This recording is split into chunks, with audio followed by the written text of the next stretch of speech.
Alright, for my last video I'm just going to shorten these steps. Now there's a couple of ways to shorten them. Some of these steps kind of act weird sometimes when you get them out of macro. See, I can see this one only has one snap point here, so it's easy for me to move this one. These other ones have more than one, and they don't like to snap as well, so they tend to drag all over the place.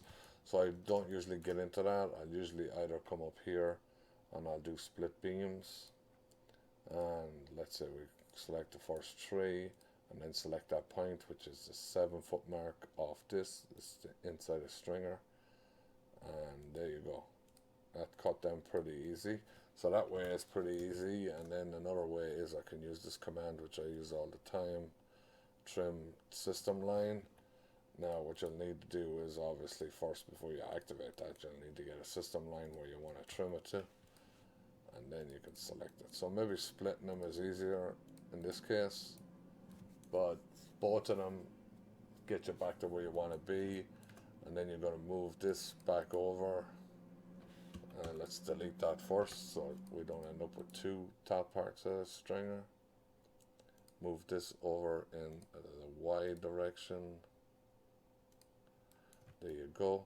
Now we can see that this stringer is a little bit too long, obviously, right? Because we're going to next create these curved stringers. So what we can do is, now if you try to cut this all the way back up here, it's probably not going to work. Let's try. Let's say we want to cut it up here somewhere. And see, it's going to cut it the wrong way. So it's not actually going to work because this already had a feature on it. So it's cut the system line back, you can see.